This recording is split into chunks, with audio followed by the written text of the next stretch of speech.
Hi friends, అందరికీ నమస్కారం అండి. తెలంగాణ రాష్ట్ర వ్యాప్తంగా ఉన్నటువంటి రైతులకు సంబంధించి ప్రభుత్వం నుంచి ఇప్పుడిప్పుడే ఇంపార్టెంట్ ఫ్లాష్ అప్డేట్ అయితే రావడం జరిగిందండి. చాలామంది ఎదురు చూసినట్లుగానే రైతు భరోసా పైసలు ఎప్పటి నుంచి జమ కావడం జరుగుతుంది. ఇందుకు సంబంధించి ఇటీవల కాలంలో తెలంగాణ రాష్ట్ర వ్యాప్తంగా మాత్రం కాలం పంట పెట్టుబడి సాయం మాత్రమే టైంకి అయితే అందించారని చెప్పేసి, ఎందుకంటే రాష్ట్ర వ్యాప్తంగా తెలంగాణలో దాదాపుగా వచ్చేసి 1.5 ఎకరాల వరకు రైతులకు రైతు భరోసా 6,000 రూపాయల చొప్పున 2 సీజన్లు కలిపి 12,000 రూపాయలు జమ చేస్తామని హామీ ఇచ్చారు. ఈ లెక్కన చూసుకున్నట్లయితే 8,744 కోట్లు అయితే రిలీజ్ చేయడం జరిగింది. వితిన్ 9 రోజుల్లోనే షార్ట్ పీరియడ్లో ఇచ్చామని చెప్పేసి. అయితే ఇప్పుడు యాసంగి సీజన్ అనేది ప్రారంభం అయ్యింది. దాదాపు 2 నుంచి 3 నెలల సమయం అయితే అవుతుంది. ఇక అప్పులు తెచ్చి వానాకాలం పంట పెట్టుబడి వచ్చిన పైసలతో యాసంగి సాగు చేశారు. కొంతమంది డబ్బులు వెళ్ళక కూలర్ రేట్లు, ఇక విత్తనాలు, పెట్టుబడి ఖర్చుల కోసం అప్పులు చేసి వడ్డీలు కడుతూ ఉన్నారు. ఈ తరుణంలో రైతులకు సంబంధించి తాము సాగు చేశాము, అయినా కూడా ఈ సీజన్ కూడా ముగిసే ప్రయత్నం అయితే జరుగుతుంది. ఇక పంటలు కూడా తీసేసే ఇక ముఖ్యంగా మొక్కజొన్న కోతలు కావచ్చు, ఇతరత్ర పంటలు అనేది కోత దశకి అయితే వచ్చాయని చెప్తున్నారు. అసలు రైతు భరోసా ఎప్పటి నుంచి రిలీజ్ చేస్తారు ఏంటన్నది రైతులు తీవ్ర ఆందోళన అయితే వ్యక్తం చేస్తున్నారు. ఈసారి తెలంగాణ రాష్ట్ర వ్యాప్తంగా ఎకరాల వారీగా రిలీజ్ చేస్తారా, లేదంటే శాటిలైట్ మ్యాపింగ్ సర్వే ఆధారంగా అయితే రిలీజ్ చేస్తారనేది సంచలనంగా మారిందనమాట. దీనిపైన ప్రభుత్వం నుంచి ఒక లేటెస్ట్ అప్డేట్స్ అయితే రావడం అయితే జరిగిందనమాట. ఈసారి ముందుగా ఎవరికి డబ్బులు అనేది రిలీజ్ చేయబోతున్నారు ఏంటి, ఇందుకు సంబంధించి ప్రభుత్వం ఇక ఇందుకు సంబంధించి డబ్బులు అనేది ఎంతవరకు సిద్ధం చేసి ఉన్నారు. గతంలో వాయిదాల రూపంలో వేయడానికి ప్రధానంగా చెప్తున్నది ఏంటంటే నిధుల కొరత వల్ల అని చెప్పేసి ప్రభుత్వం భావించింది. ఇప్పుడు తెలంగాణ రాష్ట్ర వ్యాప్తంగా 90 రోజుల యాక్షన్ ప్లాన్ అనేది సిద్ధం చేయడంతో తెలంగాణలో ఇక రైతులకు కూడా రైతు భరోసా రావడానికి అన్ని ఏర్పాట్లు చేసినట్లు కూడా అప్డేట్స్ అయితే అందుతున్నాయి అనమాట. అదొక స్మాల్ రిక్వెస్ట్ అండి. ముందుగా వీడియోస్ ప్రతి ఒక్కరు కూడా లైక్ చేయండి. కొత్తగా ఛానల్ చూస్తే తప్పకుండా సబ్స్క్రైబ్ చేసుకోండి. చూస్తారు కానీ లైక్ చేయడం మర్చిపోతున్నారు, వెంటనే లైక్ చేయండి. వీళ్ళకి అయితే వెళ్ళిపోదామండి. తెలంగాణలో ఎంపీటీసీ, జెడ్పీటీసీ ఎన్నికలు వాయిదా పడిన నేపథ్యంలో రైతు భరోసా సంబంధించి చెల్లింపులు అనేది వాయిదా పడే సూచనలు కనిపిస్తున్నాయి అంటున్నారు. అయితే ఎందుకంటే ఈ నేపథ్యంలో నిధులు మెట్రో రైలుకు మళ్లించినట్లు అనేది తెలుస్తున్నట్లు ఒక అప్డేట్స్ అయితే అందుతున్నాయి అన్నమాట. వాస్తవానికి ఫిబ్రవరి 18వ తేదీ నుంచే రైతుల ఖాతాల్లో నగదు అనేది రిలీజ్ చేయాల్సి అయితే ఉండే ప్రభుత్వం. బీసీ రిజర్వేషన్లు కేంద్రం ఎలాంటి నిర్ణయం తీసుకోకపోవడం, తర్వాత ఎన్నికల పరిషత్ ఇవన్నీ కూడా వాయిదాలు వేయడం, దీంతో ప్రభుత్వ ఖజానా ఉన్న రైతు భరోసా నిధులు ఇతర అవసరాలకు వినియోగించుకోవాలని యోచనలకు వచ్చినట్లు సచివాలయంలో విశ్వసనీయ వర్గాలు అయితే చెబుతున్నారు. ఇక ఎల్ఎంటీ నుంచి స్వాధీనం చేసుకున్న మెట్రో రైలుకు భరోసా నిధులు బదిలించారని చెప్పేసి వర్గాల కథనం చెబుతున్నారు. ఈ మేరకు ఆర్థిక శాఖ ఆదేశాలు వెళ్ళాయని చెప్తున్నారు. యాసంగి సీజన్ రైతు భరోసా జనవరి సంక్రాంతికి ఇవ్వాల్సి అయితే ఉంది. కానీ మున్సిపల్ ఎన్నికలు తర్వాత సీఎం రేవంత్ రెడ్డి స్వయంగా మిర్యాలగూడలో ఏదైతే ఎలక్షన్లు అయిపోయిన తర్వాత రైతులకు రైతు భరోసా అనేది జమ చేస్తామని చెప్పే ప్రయత్నం చేశారు.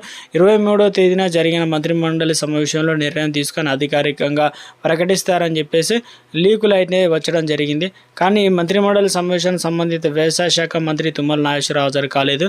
సమావేశంలో రైతు భరోసా కనీసం చర్చ కూడా జరగలేదు అంటున్నారు. సో మొత్తం మీద ఇక రైతు భరోసా సంబంధించి ఇక ఇటీవల కాలంలో ఎన్నికలు లేనందున రైతు భరోసా కోసం అప్పు చేసిన 9,000 కోట్లు ఇతర అవసరాలకు వినియోగించుకోవాలని చెప్పేసి ఈ డబ్బులు అనేది ఇతర వాటికి ఖర్చు చేయాలని ప్రభుత్వం భావిస్తున్నట్లట.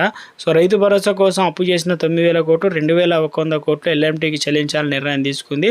చెల్లింపుల ప్రక్రియ పూర్తి అయితే తప్ప మెట్రో రైలు స్వాధీనం చేసుకునే పరిస్థితి లేవు కాబట్టి భరోసాకు చెప్పిన అప్పుల్లో ఈ డబ్బులు అనేది అటు ట్రాన్స్ఫర్ చేయాలని చెప్పేసి ఇక సాగు ప్రాజెక్ట్ కాంట్రాక్టు చెల్లింపు చేసినట్టు వార్తలు వస్తున్నాయి. ప్రభుత్వం కీలకంగా మంత్రి ఉన్న ఒక ఆయన సొంత కాంట్రాక్ట్ కంపెనీకి 2,000 కోట్ల వరకు చెల్లించారు. అంటే ఈ నిధులు అనేది ఇక ఇతర అవసరాలకు వాడుకున్నారనే విధంగా అప్డేట్స్ అయితే అందుతున్నాయి. కానీ తెలంగాణ రాష్ట్ర వ్యాప్తంగా వానాకాలం సీజన్లో మాత్రం రైతు భరోసా అనేది రిలీజ్ చేయడం అయితే జరిగింది కదా.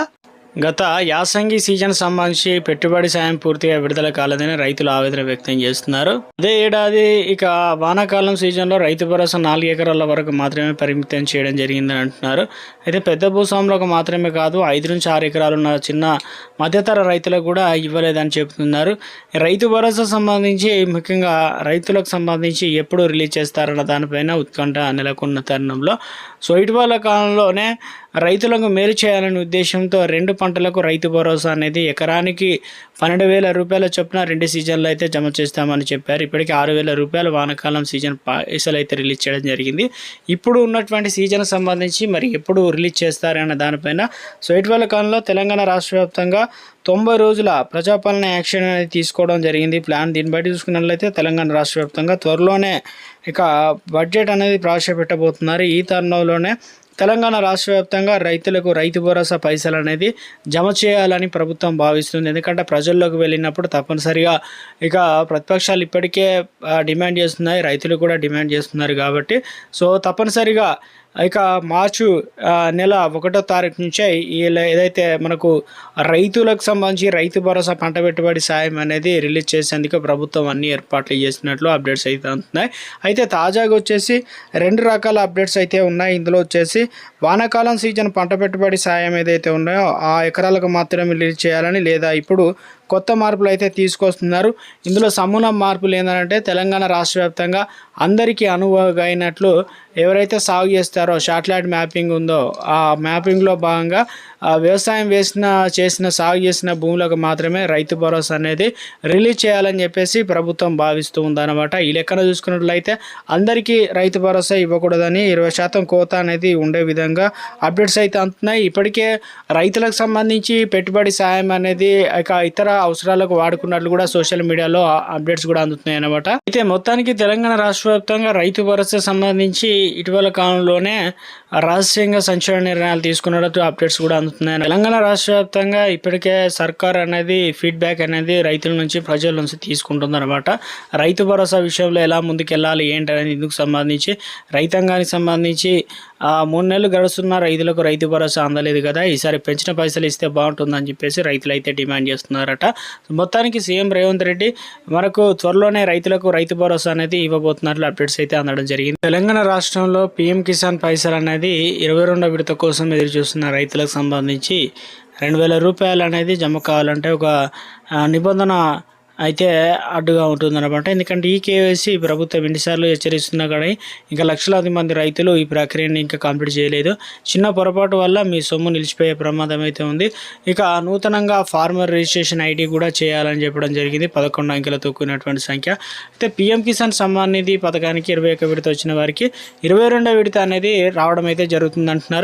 ఈసారి మీ ల్యాండ్ సీడింగ్ స్థితిని కూడా ఒకసారి చెక్ చేసుకోవాలి. మీ భూమి రికార్డు పీఎం కిసాన్ పోర్టల్లో అప్డేట్ అయ్యి ఉండాలన్నమాట. అలాగే మీ బ్యాంక్ ఖాతాకు ఆధార్ లింక్ అయిందా లేదా అనేది సరి చేసుకోండి. ప్రభుత్వం ప్రస్తుతం నేరుగా నగదు బదిలీ పద్ధతిని డీబీటీ విడుదల చేస్తుంది కాబట్టి బ్యాంక్ ఖాతా మరియు ఆధార్ అనుసంధానం తప్పనిసరి చేసింది. వీటిలో ఏ ఒక్కటి మిస్టేక్ తప్పు ఉన్నా కానీ అదేవిధంగా మీ స్టాటస్ పేమెంటు అదేవిధంగా సాఫ్ట్ బై స్టేటస్ అనేవి వచ్చే విధంగా కూడా చూసుకోవాలన్నమాట. అప్పుడు మాత్రమే మనకు పీఎం కిసాన్ పైసలు అనేది రిలీజ్ చేసిన వెంటనే మార్చిలో మనకు హోలీ పండుగ కంటే ముందు మాత్రమే రిలీజ్ చేయడానికి అవకాశాలు అయితే ఉందన్నమాట. అప్డేట్స్ కూడా అందుతున్నాయి.